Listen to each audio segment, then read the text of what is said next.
أشهد أن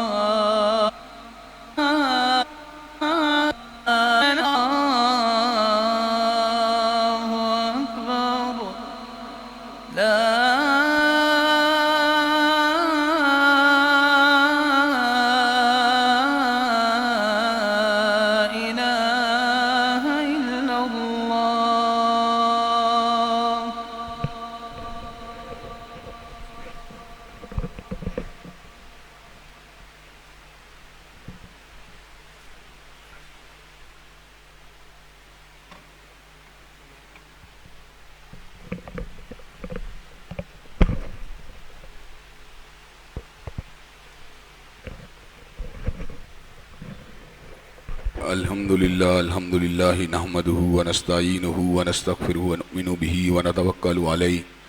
ونعوذ بالله من شرور أنفسنا ومن سيئات أعمالنا من يهده الله فلا مضل له ومن يضلل فلا هادي له وأشهد أن لا إله إلا الله وأشهد أن محمدا عبده ورسوله صلى الله عليه وسلم أما بعد فإن خير الحديث كتاب الله وخير الهدي هدي محمد صلى الله عليه وسلم وشر الأمور محدثاتها وكل محدثة بدعة وكل بدعة ضلالة وكل ضلالة في النار. أما بعد أعوذ بالله السميع العليم من الشيطان الرجيم. أحسب الناس أن يتركوا أن يقولوا آمنا وهم لا يفتنون وَلَقَدْ فَتَنَّا الَّذِينَ مِن قَبْلِهِمْ فَلَيَعْلَمَنَّ اللَّهُ الَّذِينَ صَدَقُوا وَلَيَعْلَمَنَّ الْكَاذِبِينَ. ہر قسم کی تعریفات اللہ مالک الملک کے لیے ہیں جنہوں نے جنات اور انسان کو حقیقی معنوں میں اپنی پوجا، اپنی بندگی اور اپنی عبادت کے لیے بنایا ہے. جنات اور انسان کی تخلیق کا حقیقی مقصد یہی تھا کہ وہ بارگاہ رب العالمین میں آیا کریں، اپنی جبین نیاز کو مالک کائنات کی بارگاہ میں آ کے جھکایا کریں، اپنے دست سوال کو کبریا کی بارگاہ میں آ کے پھیلایا کریں، اپنی کمر کو حالت رکوع میں اس کی بارگاہ میں آ کے ہم کیا کریں، اسی کی تکبیر کی صداؤں کو بلند کیا کریں، اسی کی تحلیل کے آوازوں کو اجاگر کیا کریں اور اسی کی تسبیح گیت گایا کریں. چنانچہ ارشاد ہوا وَمَا خَلَقْتُ الْجِنَّ وَالْإِنسَ إِلَّا لِيَعْبُدُونِ، اور میں نے نہیں بنایا جنات اور انسان کو مگر اپنی پوجا، اپنی بندگی اور اپنی عبادت کے لیے. حمد و ثنا کے بعد عرب ہا عربن گنت اور بے شمار درود و سلام ہوں سید العرب والعجم، امام المتقین والابرار، حضرت اشرف الانبیاء والمرسلین، حضرت خاتم النبیین، حضرت فخر موجودات، حضرت امام کائنات جناب محمد کریم صلی اللہ علیہ وسلم کی ذات اقدس پر اللہ تبارک و تعالیٰ نے امام کائنات علیہ الصلاۃ و تسلیم کو اہل کائنات کی ہدایت اور ان کی رہنمائی کے لیے مبعوث فرمایا اور آپ کی ذات بابرکات کے ذریعے اہل کائنات کی ہدایت اور ان کی رہنمائی کا خوب بندوبست فرمایا. اللہ رب العزت نے امام الہدیٰ علیہ الصلاۃ و تسلیم کی سیرت طیبہ میں طرح طرح کی خصوصیات کو ودیت فرما دیا تھا اور گوناگون قسم کی صفات کو آپ کی ذات اقدس و مقدس کا حصہ بنا دیا تھا. اور ان تمام باتوں سے بڑھ کر یہ کہ میرے آقا کی زندگی میں کوئی صبح ایسی نہیں آئی، کوئی شام اور کوئی رات ایسی نہیں آئی، دکھوں کی کوئی گھڑی اور عشقوں کا لمحہ ایسا نہیں آیا جب مالک کائنات نے اپنی تائید کامل اور اپنی نصرت کاملہ کو حضرت رسول اللہ صلی اللہ علیہ وسلم کے شامل حال نہ فرمایا ہو. اور ان تمام باتوں سے بڑھ کر یہ کہ اللہ تبارک و تعالیٰ نے اپنی آخری کتاب کو جو رہتی کائنات تک، رہتی دنیا تک اللہ تعالیٰ کا زندہ معجزہ ہے، اسے حضرت محمد کریم صلی اللہ علیہ وسلم کے قلب اطہر میں نازل فرما دیا تھا. اسی کتاب حمید کے ایک انتہائی فصیح و بلیغ عنوان کہ دنیا کی سب سے قیمتی چیز کیا ہے، اس کے حوالے سے اپنی چند گزارشات کو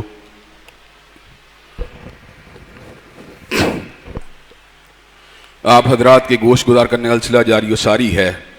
حضرات گرامی قدر تجزیے کے بعد، تحقیق کے بعد، مشاہدے کے بعد، تجربے کے بعد یہ بات ثابت ہوتی ہے کہ دنیا کے اندر کوئی نعمت ہدایت کا مقابلہ نہیں کر سکتی.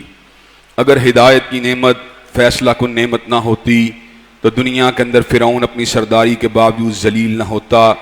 حامان اپنے عہدے کے باوجود ذلیل و خوار نہ ہوتا، اسی طرح قارون اپنے سرمایے کے باوجود ذلت و رسوائی کا نشانہ نہ بنتا، جداد اپنے سرمایے کے باوجود ذلت کی اور پستیوں کی گہرائی کے اندر پڑا ہوا نظر نہ آتا، قارون اپنے سرمایے کے باوجود دنیا کے اندر نشان عبرت نہ بنتا، ابو لہب اپنی قبیلے کنبے کے باوجود اللہ تعالیٰ کی لعنتوں کا مستحق نہ ٹھہرتا۔ حضرات گرامی قدر، ہدایت کی نعمت باقی نعمتوں کے ویٹ کو بھی بڑھا دیتی ہے، اور اگر باقی نعمتیں نہ بھی موجود ہوں، تنہا ہدایت کی نعمت بھی اگر موجود ہو تو انسان کو فیصلہ کن مقامات کے اوپر پہنچا دیتی ہے۔ ہدایت جب سرداری کے ساتھ ملتی ہے تو صدیق اکبر کے جیسا وجود سامنے آتا ہے، ہدایت جب مشیر و وزیر کے ساتھ ملتی ہے تو سیدنا فاروق اعظم جیسا وجود سامنے آتا ہے، ہدایت جب سرمایہ دار کے ساتھ ملتی ہے تو حضرت عثمان غنی، حضرت عبد الرحمن ابن عوف اور حضرت طلحہ بن عبید اللہ جیسے وجود سامنے آتے ہیں، اور ہدایت جس وقت کسی محنت کر کے کمانے والے اور شب زندہ دار شخص کی حیثیت کے ساتھ اپنی زندگی کو گزارنے والی شخصیت کے ساتھ ملتی ہے تو سیدنا حیدر کرار کا وجود اقدس سامنے آتا ہے۔ حضرات گرامی قدر، لیکن جب دنیا کی نعمتیں ہیچ نظر آتی ہیں، دنیا کی نعمتیں انسان کے پاس نہ ہوں، اور انسان غریب الدیار ہو، مفلوق الحال ہو، نہ صاحب کنبہ ہو، نہ صاحب قبیلہ ہو، نہ صاحب حسب و نسب ہو، نہ صاحب رنگ و نسل ہو، حضرات گرامی قدر، اس اعتبار سے کہ اولاد آدم تو سارے ہی ہیں لیکن اس کے قبیلے کی کوئی شناخت کسی علاقے کے اندر موجود نہ ہو، تو ہدایت کی نعمت پھر بھی انسان کو ممتاز کر دیتی ہے، پھر بھی انسان کو بلند کر دیتی ہے۔ حضرات گرامی قدر، سیدنا بلال حبشی رضی اللہ تعالیٰ عنہ مکہ مکرمہ کے اندر ایک اجنبی کی حیثیت رہتے تھے، غلام تھے، اور ان کی سماجی حیثیت معاشرے کے اندر رہنے والے لوگوں میں غلام کی حیثیت تھی، لیکن جب اللہ تبارک و تعالیٰ نے آپ کو ہدایت کی نعمت سے بہرور فرما دیا تو اللہ تبارک و تعالیٰ نے آپ کو اتنا بلند مقام دیا، اتنا بلند مقام دیا کہ سید ولد آدم جب معراج پہ جاتے ہیں تو جہاں پر آپ نے جنت کو دیکھا، جہاں پہ آپ نے دوزخ کو دیکھا، جہاں پر آپ نے کلمے قدرت کے چلنے کی آواز کو سنا، جہاں پر آپ نے سدرۃ المنتہا کے پتوں کو دیکھا، جہاں پر آپ نے رنگ و نور کے سیلاب کو دیکھا، جہاں پر آپ نے حضرت عمر فاروق رضی اللہ تعالیٰ عنہ کے عالی شان محل کو دیکھا، آپ کی آخرت کی رفیقہ حیات کے سائے کو گردش کرتے ہوئے دیکھا، وہاں پر آپ نے جنت کے اندر جوتوں کی آہٹ کی آواز کو بھی سنا۔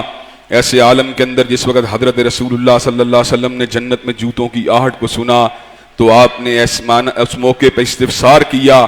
یہ کس کے قدموں کی آہٹ ہے، یہ کس کے قدموں کی چاپ ہے جو جنت کے اندر سنائی دے رہی ہے؟ تو بتلانے والے نے آپ کو بتلایا، یہ آپ کا خادم بلال ہے، چلتا زمین کے اوپر ہے لیکن جوتوں کی آہٹ کی آواز جنت میں سنائی دیتی ہے۔ حضرات گرامی قدر، اللہ تعالیٰ نے ایمپلیفائر کا ایک ایسا نظام سیدنا بلال حبشی کے قدم ہائے مبارکہ کے ساتھ لگا رکھا تھا کہ ہم جب اپنی ساؤنڈ کو ایمپلیفائی کرتے ہیں تو مرکز کے جر و دیوار کے اندر ہماری آواز گونج جاتی ہے، جب ہم ایمپلیفائر کا استعمال کرتے ہیں تو گرد و نواح کے علاقوں کے اندر ہماری آواز پہنچ جاتی ہے، لیکن کئی آوازیں ایسی ہوتی ہیں، کئی آوازوں میں ایسی للہیت ہوتی ہے، کئی آوازوں میں اتنا خلوص ہوتا ہے، کئی آوازوں میں اتنی گہرائی اور گہرائی ہوتی ہے کہ انسان بولتا تو زمین کے اوپر ہے لیکن ان کے اثرات آسمانوں کی بلندیوں پہ جاتے ہیں۔ ضرب اللہ مثلا کلمۃ طیبۃ کشجرۃ طیبۃ اصلها ثابت وفرعها فی السماء۔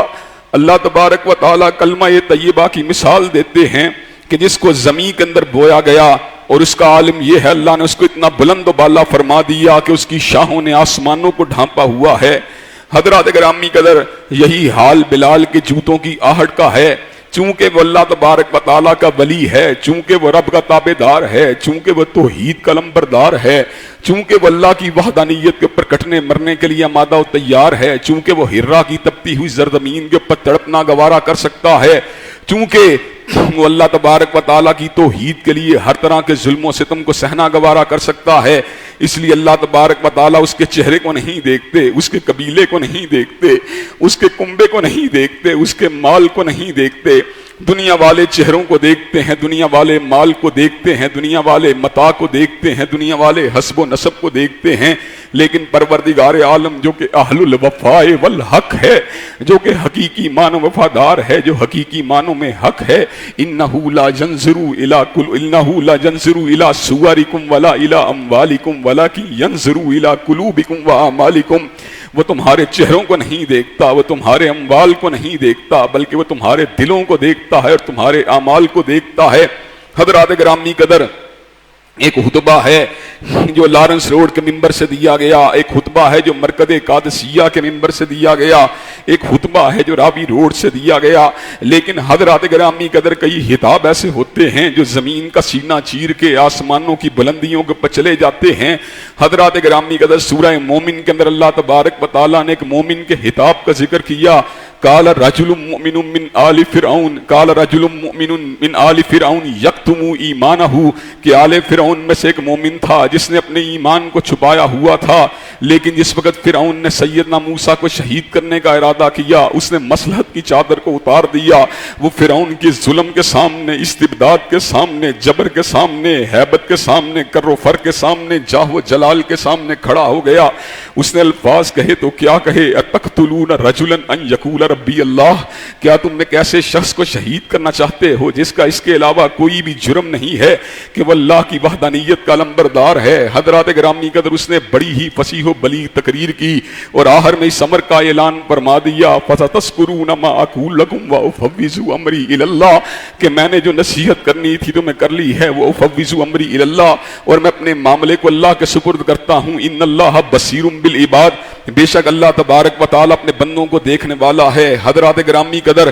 اللہ تبارک و تعالیٰ کو آل فرعون کے اس مومن کا خطاب اتنا پسند آیا، اتنا پسند آیا کہ اللہ تبارک و تعالیٰ نے قرآن مجید کے آدھے پارے کی سورت کو سورہ مومن کے نام سے منسوب فرما دیا۔ حضرات گرامی قدر، کئی خطابات ایسے ہوتے ہیں جو اتنی للہیت سے ہوتے ہیں، اتنے خلوص سے ہوتے ہیں کہ وہ زمین کا سینہ چیر کے آسمانوں کی بلندیوں پر پہنچ جاتے ہیں۔ حضرت حبیب حبیب نجار نے جس وقت انبیاء کی دعوت کو قبول و منظور فرما لیا، جس وقت رسول اللہ کی دعوت کو اپنے سینے کے ساتھ لگا لیا، ایسے عالم کے اندر بستی والوں نے اس کو تھریٹ کیا، اس کو وارن کیا کہ انبیاء علیہ السلام کی حمایت سے بعد آ جا۔ حضرات گرامی قدر، حضرت حبیب نجار نے رحمت اللہ علیہ نے اس امر کا اعلان فرما دیا، وَمَا لِيَ لَا أَعْبُدُ الَّذِي فَطَرَنِي، میں اس کی پوجا کیوں نہ کروں جس نے مجھے بنایا ہے۔ حضرات گرامی قدر، حضرت حبیب نجار کو توحید کے ابلاغ کے جرم کے اندر شہید کر دیا گیا، لیکن اللہ تبارک و تعالیٰ نے حضرت حبیب نجار کی خطاؤں کو معاف فرما دیا، ان کو جنت کی وادیوں میں داخل فرما دیا۔ حضرت حبیب نجار نے جب جس کو جنت میں داخل ہوئے اس امر کا اعلان فرما دیا، یا لیت قومی یعلمون، اے کاش میری قوم کے لوگوں کو اس بات کا علم ہو جائے کہ پروردگار عالم نے میرے پہ کتنا بڑا فضل فرما دیا، میری خطاؤں کو معاف فرما دیا، میری کوتاہیوں کو معاف فرما دیا، مجھے جنت کے باغات میں داخل فرما دیا۔ حضرات گرامی قدر، نعمت ہدایت جو ہے وہ بڑی ہی گرام مایہ ہے، بڑی ہی بیش قیمت ہے۔ اس کی قیمت کو اگر کوئی بندہ پے کرنا چاہے تو حضرات گرامی قدر لال و یاقوت سے اس کو خریدا نہیں جا سکتا، ہیرے جواہرات سے اس کو خریدا نہیں جا سکتا۔ پوری دنیا کا مال ایک پلڑے میں ہو، حضرات گرامی قدر نعمت ہدایت کا مقابلہ نہیں کر سکتا۔ ان الذین کفروا وماتوا وهم کفار فلن يقبل من احدهم ملء الارض ذهبا ولو افتدى به اولئک لہم عذاب علیم وما لہم من ناصرین۔ کہا وہ لوگ جو ہدایت کی نعمت سے دور رہے، جو ایمان کی نعمت سے محروم رہے، جو کفر کے اوپر جن کی موت ہوئی، اگر وہ زمین کی مقدار کے برابر سونے کو بھی لے کے بارگاہ رب العالمین میں آئے، اللہ اس سونے کو قبول نہیں کرے گا۔ اولئک لہم عذاب علیم، اللہ نے ان لوگوں کے لیے دردناک عذابوں کو تیار فرما دیا ہے۔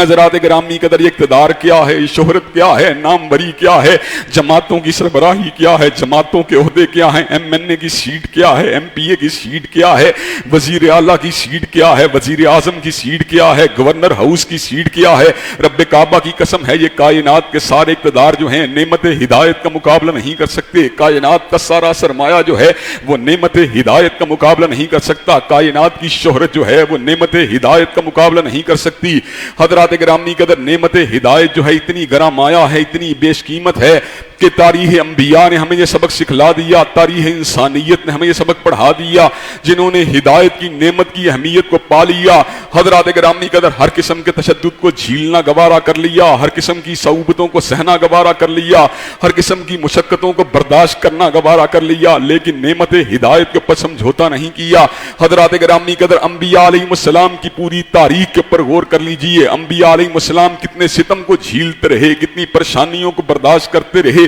کتنی مشقتوں کو جھیلتے رہے۔ سیدنا نوح علیہ السلام 950 برس تک پتھروں کا نشانہ بنایا گیا، حضرات گرامی قدر سیدنا ابراہیم کو چتا کے اندر گرایا گیا، حضرات گرامی قدر سیدنا موسیٰ علیہ السلام نے فرعون کی رعونت کو نہیں دیکھا، قارون کے سرمایے کو نہیں دیکھا، حامان کے منصب کو نہیں دیکھا، شداد کی جاگیر کو نہیں دیکھا۔ سیدنا موسیٰ علیہ السلام نے کیا دیکھا؟ سیدنا موسیٰ علیہ السلام نے ایک ہی بات کو دیکھا، اللہ کی وحدانیت کو دیکھا، اللہ کی یکتائی کو دیکھا، اللہ کی توحید کو دیکھا۔ اللہ تبارک و تعالیٰ کی وحدانیت کے لیے برسرے پیکار رہے، ہر طرح کی صعوبتوں کو سہنے کے لیے آمادہ و تیار رہے، ہر طرح کی تھریٹ کیا گیا، لیکن سیدنا موسیٰ علیہ السلام نے کسی قسم کے تھریٹ کو قبول نہیں کیا۔ اللہ تبارک و تعالیٰ کی وحدانیت کے اوپر سختی کے ساتھ، شدت کے ساتھ، پورے وقار کے ساتھ، پورے جذبے کے ساتھ، پورے حوصلے کے ساتھ، پورے ولولے کے ساتھ، پورے تنتنے کے ساتھ حضرت موسیٰ علیہ السلام کاربند رہے۔ سید الاولین والآخرین کے پر پروردگار عالم نے اس وحی کا نزول فرما دیا، فاصبر کما صبر اولو العزم من الرسل۔ حضرت رسول اللہ آپ کی زندگی میں آنے والے بڑے ہی اتار و چڑھاؤ ہیں، آپ کی زندگی میں آنے والے بڑے ہی نشیب و فراز ہیں، آپ کی زندگی کے اندر آنے والی بڑی ہی تکلیفیں ہیں۔ حضرات گرامی قدر اللہ تبارک و تعالی علام الغیوب ہے، اللہ کو پوری زندگی کے شیڈیول کا پتہ ہے، اللہ تبارک و تعالیٰ کو میری زندگی کی ہر رات کا پتہ ہے، میری آنے والی ہر سانس کا پتہ ہے۔ حضرات گرامی قدر اللہ تبارک و تعالیٰ علام الغیوب ہیں، اللہ کو ہر شخص کے آنے والے مستقبل کا پتہ ہے، اللہ کو اولیاء کے مستقبل کا پتہ ہے، اتقیاء کے مستقبل کا پتہ ہے، انبیاء کے مستقبل کا پتہ ہے۔ اللہ تبارک و تعالیٰ کو اس بات کا علم تھا کہ حضرت رسول اللہ کی زندگی صعوبتوں والی زندگی، مشقتوں والی زندگی، تکلیفوں والی زندگی ہوگی۔ اللہ کو پتا تھا حضرت رسول اللہ کے راستے میں کانٹوں کو بچھایا جائے گا، حضرت رسول اللہ کو پتھر مارے جائیں گے۔ اللہ کو پتا تھا آپ کے گلو یا تھر کے اندر چادر کو ڈال کے بھیجا جائے گا۔ اللہ کو پتا تھا طائف کی وادی کے اندر آپ کے پر سنگباری کو کیا جائے گا۔ اللہ کو پتا تھا کہ آپ کو ہجرت کے اوپر دیش سے نکلنے کے اوپر مجبور کیا جائے گا۔ اللہ کو پتا تھا آپ کو شیب ابی طالب کی گھاٹی میں محصور کیا جائے گا۔ اللہ کو پتا تھا آپ کو بدر و احد کے اندر تیروں تلواروں کا نشانہ بنایا جائے گا۔ اللہ کو پتا تھا خندق کے معرکے کے اندر بڑے بڑے لشکر آپ کے اوپر حملہ آور ہوں گے۔ اللہ کو پتا تھا آپ کی پوری زندگی اللہ کی توحید کے لیے کشمکش میں گزرے گی، جد و جہد میں گزرے گی، مزاحمت میں گزرے گی۔ حضرات گرامی قدر چنانچہ اللہ نے اس امر کا اعلان فرما دیا، فاصبر کما صبر اولو العزم من الرسل۔ حضرت رسول اللہ آپ نے بھی ویسے ہی صبر کرنا ہے جیسے اولو العزم رسولوں نے صبر کیا ہے۔ حضرات گرامی قدر حضرت رسول اللہ نے صبح کے دھندلکوں کو نہیں دیکھا، کڑکتی ہوئی دوپہروں کو نہیں دیکھا، رات کی تنہائیوں کو نہیں دیکھا۔ ایک ہی زبان کے اوپر نعرہ ہے، اللہ اکبر کا نعرہ ہے، ایک ہی زبان پہ نعرہ ہے، لا الہ الا اللہ کا نعرہ ہے۔ حضرات گرامی قدر ہندہ پیشانی ہے، مسکراتا چہرہ ہے، دھیمی چال ہے، متانت والا انداز ہے، صبر ہی صبر ہے، استقامت ہی استقامت ہے، جرت ہی جرت ہے۔ حضرات گرامی قدر اتنے بہادر نبی، اتنے دلیر نبی، اللہ کے اتنے بڑے، اللہ تعالیٰ کے اتنے بزرگ و برتر نبی، حضرات گرامی قدر حنین کے مارکے کے اندر تیر اندازوں نے تیروں کی برکھا کو برسا دیا، بڑے بڑے بہادروں کے قدم اکھڑ گئے۔ ایسے عالم میں حضرت رسول اللہ صلی اللہ علیہ وسلم اپنی سواری سے نیچے اترے، اس امر کا اعلان فرما دیا، انا نبی اللہ کذب انا ابن عبد المطلب۔ اس بات میں کوئی شک نہیں میں عبداللہ کا لہتے جگر ہوں، اس بات میں کوئی شک نہیں میں عبد المطلب کا پوتا ہوں، اس بات میں کوئی شک نہیں میں رب کا نبی ہوں۔ حضرات گرامی قدر نبی وہ ہوتا ہے جو سینے کے پر تیروں کو سہنا گوارا کر سکتا ہے، لیکن پشت کو کبھی دشمنوں کو کبھی کرنا گوارا نہیں کر سکتا۔ حضرت رسول اللہ کی جرأت و بہادری کا عالم کیا ہے، حضرت رسول اللہ کی استقامت العزمی کا عالم کیا ہے۔ جس وقت لشکروں کی قیادت کرتے سب سے آگے ہوا کرتے تھے، جب پیچھے آتے واپسی کا سفر ہوتا سب سے پیچھے ہوا کرتے تھے۔ صحابہ اس بات کے اوپر حیران ہوتے کہ جاتے ہوئے سب سے آگے تھے اور واپسی پر سب سے پیچھے ہیں۔ کہا کہ اس کی وجہ کیا ہے؟ کہا جاتے ہوئے اس لیے آگے تھا تاکہ جب دشمنوں کا مقابلہ ہو تو سب سے آگے میں ہوں اور واپسی کے اوپر سب سے پیچھے اس لیے ہوں اگر عقب سے دشمن حملہ کرے سب سے پہلے میری تلوار دشمن کے سامنے ہو۔ حضرات گرامی قدر صرف اور صرف جی ایچ کیو میں بیٹھ کے لشکر جہاد کی قیادت نہیں کی، صرف اور صرف مرکز میں بیٹھ کے لوگوں کو فوج کی گائیڈ لائن نہیں دی، خود اپنے بازوئے نبوت کے ساتھ تلوار کو چلا دیا، خود اپنے بازوئے نبوت کے ساتھ تیروں کو چلا دیا۔ حضرات گرامی قدر خود بھی زرہ کو پہن کر، خود بھی خود کو پہن کر میدان عمل میں آنا گوارا کر لیا۔ حضرات گرامی قدر 54 برس کی عمر میں حضرت رسول اللہ نے تلوار کو اٹھا دیا، 63 برس تک تلوار کو چلاتے رہے۔ حضرات گرامی قدر اپنا سینہ سپر رکھ کے اعدائے دین کا مقابلہ کرتے رہے۔ حضرات گرامی قدر صبر کے ساتھ، استقامت کے ساتھ، جرت کے ساتھ، بلبلے کے ساتھ اعدائے دین کی آنکھوں میں آنکھیں ڈالتے رہے۔ حضرات گرامی قدر ایک دن صحابہ ہڑبڑا کر اٹھے، مدینہ کی سرحدوں کا رخ کیا۔ مدینہ کی سرحدوں سے کوئی یوں محسوس ہو رہا تھا جیسے شور آ رہا ہے، چھوٹا سا مدینہ تھا۔ حضرات گرامی قدر جس طرح گرد و نواح کے کسی محلے کے اندر کوئی ہنگامہ ہو، کوئی اشتعال ہو، کوئی غصہ ہو، کوئی لڑائی جھگڑا ہو تو ہمیں بھی آواز آ جاتی ہے۔ حضرات گرامی قدر مدینہ کی سرحدوں پہ جب ہون مارا گیا، صحابہ ہڑبڑا کر اٹھے۔ کیا دیکھا؟ آمنہ کے لال علیہ السلام جو ہیں اپنی سواری کی پشت کے اوپر بیٹھے ہوئے واپس آ رہے ہیں۔ کہا آقا آپ کہاں سے تشریف لائے ہیں؟ کہا صحابہ تم جا کے آرام سے سو جاؤ، محمد علیہ السلام تمہاری حفاظت کے لیے تمہارے دشمنوں کو بھگا آیا ہے۔ حضرات گرامی قدر حضرت رسول اللہ کی استقامت، حضرت رسول اللہ کی جرت، حضرت رسول اللہ کی بہادری وہ اس بات کا سبق سکھاتی ہے، وہ اس بات کا سبق پڑھاتی ہے کہ ہدایت کی نعمت کے لیے انسان کو ہر چیز قربان کرنے کے پر آمادہ و تیار ہو جانا چاہیے، لیکن نعمت ہدایت کو تج کرنے کے پر آمادہ و تیار نہیں ہونا چاہیے۔ حضرات گرامی قدر آج ہمارا حال کیا ہے؟ ہمارا حال تو آج سکھوں سے بھی بدتر ہو چکا ہے۔ حضرات گرامی قدر سکھ بی اے پاس ہو، سکھ ایم اے پاس ہو، سکھ پی ایچ ڈی ہو، وہ اپنی داڑھی کو نہیں کاٹتا، وہ اپنی پگڑی کو نہیں اتارتا، وہ اپنی کرپان کو نہیں اتارتا۔ حضرات گرامی قدر اپنے نام کے ساتھ سنگھ کا لفظ لگاتا ہے، ان کی بیویاں اپنے نام کے ساتھ کور یا کر کا لفظ لگاتی ہیں۔ حضرات گرامی قدر کوئی ان سے یہ بات پوچھے تم سنگھ کیوں کہلاتے ہو؟ حضرات گرامی قدر کوئی ان سے یہ بات پوچھے تم کرپان کو کیوں پہنتے ہو؟ حضرات گرامی قدر پگڑی کو کیوں پہنتے ہو؟ وہ کہتے ہیں ہمارا گرو پگڑی پہنتا تھا، ہم بھی پگڑی پہنیں گے۔ ہمارا گرو داڑھی رکھتا تھا، ہم بھی داڑھی رکھیں گے۔ حضرات گرامی قدر ہم نے انڈیا کے اندر بڑے بڑے عہدیداروں کو دیکھا ہے، منموہن سنگھ کو دیکھا ہے، گیانی ذیل سنگھ کو دیکھا ہے، صدارت اور بدارت عظما کے منصب کے پر پہنچنے کے باوجود بھی گرو نانک کی داڑھی کو نہیں اتارا، گرو نانک کی پگڑی کو نہیں اتارا۔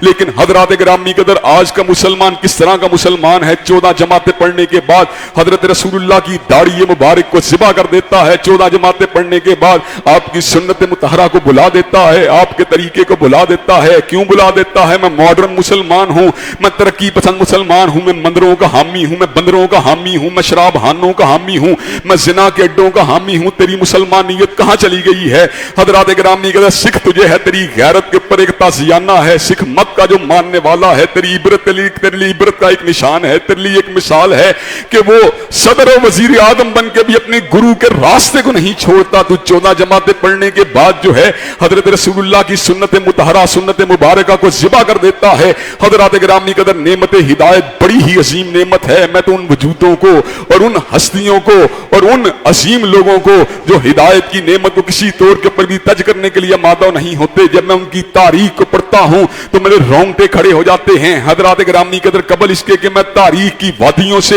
آپ کے لیے ان مثالوں کو آپ کے سامنے لے کے آؤں کہ جنہوں نے ہدایت کی نعمت کے پر پوری طرح استقامت کا مظاہرہ کر دیا، جو نعمت ہدایت کو پا لینے کے بعد اس کے اوپر ڈٹ گئے، انہوں نے اپنے عقیدے کو تج نہیں کیا، عمل صالح کو تج نہیں کیا۔ حضرات گرامی قدر میں آپ کے سامنے مغرب میں رہنے والی مسلمان خواتین کے آج کے دور کے کریکٹر کو پیش کرنا چاہتا ہوں، جنہوں نے قانون کی وائلیشن کو کرنا گوارا کر لیا، لیکن فرانس کے اندر حجاب کی پابندی کو قبول کرنا گوارا نہیں کیا، جرمنی کے اندر حجاب کی پابندی کو قبول کرنا گوارا نہیں کیا۔ ابھی چند برس پہلے کی بات ہے، مسلمانوں کی بیٹی مروہ الشربینی، اس کے پر ہنجروں کے ساتھ حملہ کر دیا گیا، اس کو پردے کی پاداش کے اندر ایک ریسس آدمی نے، ایک نفرت کے مارے ہوئے آدمی نے شہید کر دیا، لیکن مروہ الشربینی نے اپنے چہرے کی ایک جھلک کو بھی دیکھنے نہیں دیا۔ حضرات گرامی قدر حضرت رسول اللہ کی سچی جو تھی محب کا جب جنازہ اٹھایا گیا، سکندریہ کے اندر اس کی لاش کو پہنچایا گیا تو لاکھوں لوگ جو تھے اس کے تابوت کا استقبال کرنے کے لیے موجود تھے۔ حضرات گرامی قدر ہم نے تاریخ کے جھروکوں سے اس بات کو دیکھا ہے کہ اللہ تبارک و تعالیٰ جو ہیں وہ انسانوں کے نیک اعمال کو ضائع نہیں جانے دیتے، ان کی حسنات کو ضائع نہیں جانے دیتے۔ جو اللہ والا ہوتا ہے اللہ تبارک و تعالیٰ اس کو ہمیشہ کے لیے امر فرما دیتے ہیں۔ حضرات گرامی قدر، جو دنیا کے لیے مر جاتا ہے وہ جاہلیت کے لیے مرتا ہے، جو تعصبات کے لیے مرتا ہے وہ جاہلیت کے لیے مرتا ہے، جو ہیبت و حشمت کے لیے مرتا ہے وہ جاہلیت کی موت مرتا ہے، جو کر و فر کے لیے مرتا ہے وہ جاہلیت کی موت مرتا ہے۔ ہاں، اپنے مال کی حفاظت کرتے ہوئے مارے جانے والا بھی شہید ہے، اپنی عزت کی حفاظت کرتے ہوئے مارے جانے والا بھی شہید ہے، اپنے گھر بار کی حفاظت کرتے ہوئے مارے جانے والا بھی شہید ہے، اپنی ناموس کی حفاظت کرتے ہوئے مارے جانے والا بھی شہید ہے۔ لیکن سب سے بڑا شہید وہ ہے جو قبیلے کے لیے نہیں لڑتا، کنبے کے لیے نہیں لڑتا، حضرات گرامی قدر ذات کے لیے نہیں لڑتا، بلکہ اللہ والا ہوتا ہے، کلمت اللہ کی سربلندی کے لیے لڑنے والا